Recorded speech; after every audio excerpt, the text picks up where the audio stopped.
سے قائم ہے یہاں گرمی بازار ہمیں سے، حقدار تو ہیں فصل گلستان کے بہت لوگ، حقدار تو ہیں فصل گلستان کے بہت لوگ،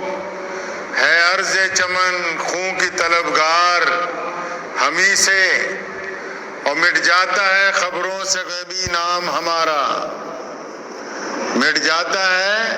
خبروں سے کبھی نام ہمارا، اور بنتی ہے کبھی سرخی اخبار ہمیں سے۔ اسلامی سال نو کا پہلا مہینہ محرم الحرام، جو کہ قربانیوں کی علامت ہے، اور 20ویں سال نو کا مہینہ اگست، جو کہ ہمارے ملک کی آزادی کی علامت ہے۔ یہ وہ بابرکت دن ہیں جن دنوں میں ملک کے لیے قربانیاں دینے والوں کی 362 سالہ جد و جہد کے بعد انگریز کو اس ملک سے نکال دیا گیا۔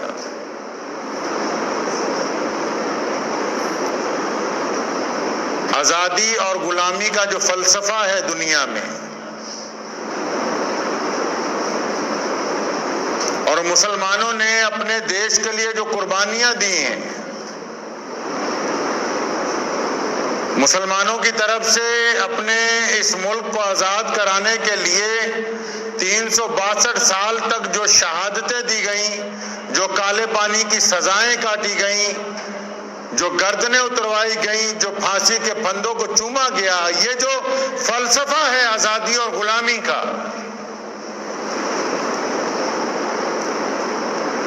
اس فلسفے کے بانی پوری دنیا میں ہمارے پیارے نبی حضرت محمد رسول اللہ صلی اللہ علیہ وسلم کی ذات گرامی۔ آپ صلی اللہ علیہ وسلم نے جب اعلان نبوت کیا تو سرمایہ داروں نے، اس دور کے بادشاہوں نے انسانوں کو اپنا غلام بنایا ہوا تھا،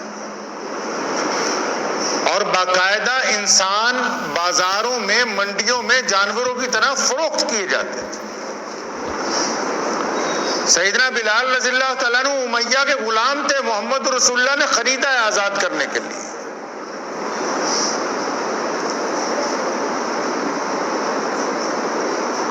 اور پھر ایسا دنیا کو سبق دیا، پوری کائنات کے لوگوں کو، اور رسول اللہ صلی اللہ علیہ وسلم نے فرمایا، بخاری کی صحیح حدیث ہے، فرمایا اے عائشہ، دنیا میں کسی ماں نے کوئی ایسا بیٹا، کوئی ایسی بیٹی پیدا ہی نہیں کی جو کہ فطرتاً غلام ہو، اللہ نے سب کو آزاد پیدا کیا۔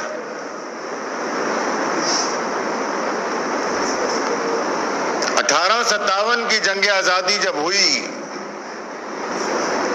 جس کو ہمارے ملک کے کچھ بیوقوف دانشور غدر کہنے لگے کہ 1857 کا غدر ہوا، غدر نہیں، 1857 کی جو پہلی جنگ آزادی ہوئی، اس میں پہلی صف کے اندر مسلمانوں نے قربانیاں دی ہیں۔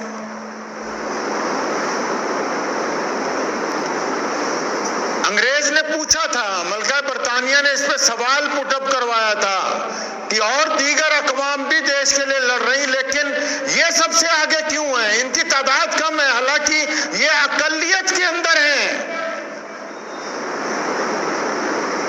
تو اسے دانشوروں نے بتایا کہ ان کے پیارے نبی حضرت محمد رسول اللہ صلی اللہ علیہ وسلم کا حکم ہے کہ ظالم کے خلاف لڑنا اللہ کی رضا کے اندر شامل ہے۔ یہ فلسفہ محمد رسول اللہ نے عطا کیا ہے۔ آج ہم جس تاریخی مسجد میں بیٹھے ہیں، یہ صرف مسلمانوں کے لیے ہی نہیں بلکہ اس ملک کی جنگ آزادی کی وہ گواہ ہے جس نے اپنے چشموں کے ساتھ، اپنی آنکھوں کے ساتھ اس دور کو دیکھا ہے جب اچھے اچھے گھرانوں کے لوگ انگریز کے گھوڑوں کی لینچ چاٹتے تھے۔ اس وقت ان دروں دیوار سے اس ملک کو آزاد کرانے کے لیے نعرے بلند کیے جاتے تھے۔ جب لوگ انگریزوں کی چمچا گیری کرنا اپنے لیے فخر کی بات سمجھتے تھے، اس وقت میں نعرہ لگایا گیا کہ نہیں، انگریز کو اس ملک کو چھوڑنا ہوگا۔ مرزا غالب نے وہ شعر کہا ہے نا، غالب بہت بڑا شاعر تھا، تو اس دور میں جو 3-4 نئے شاعر پیدا ہوئے، انہوں نے کہا آپس میں، جو مجلسیں ہوتی ہیں، ایک دوسرے کو کہنا کہ یار یہ غالب کون ہے؟ جبکہ اردو کو ادب دینے والا، شاعری کو ذوق عطا کرنے والا، الفاظ کو رموزیت عطا کرنے والا، ترتیب اور ردیم جس نے دی ہے، جو شاعروں کا باپ کہلایا پوری دنیا میں، وہ مرزا غالب ہے۔ پھر بھی جو اس دور میں 2-4 نئے پیدا ہوئے، کہنے یار غالب کون ہے بھائی؟ تو مرزا غالب نے شعر کہا تھا کہ پوچھتے ہیں وہ کہ غالب کون ہے، پوچھتے ہیں وہ کہ غالب کون ہے، کوئی بتلائے کہ ہم بتلائیں کیا؟ آج کچھ ایسے لوگ ہیں جو پوچھتے ہیں کہ مسلمانوں نے کون سی قربانیاں دی ہیں؟ اس ملک کا ذرہ ذرہ ہماری شہادتوں سے لبریز ہے، اور سردار ولبھ بھائی پٹیل نے سن 1936 میں اپنی رپورٹ میں لکھا تھا کہ قصہ خانی بازار میں جب 1100 سرخ پوش پٹھانوں نے اس ملک کی آزادی کے لیے مارچ نکالا اور جنرل ڈائر سامنے کھڑا تھا، اور جب اس نے گولی چلائی تو ان 1100 مسلمانوں نے اپنی چھاتی پر گولی کھائی ہے، ایک بھی گولی ہماری پیٹھ کے اوپر نہیں لگی، اور پھر یہ پوچھتے ہیں کہ غالب کون ہے؟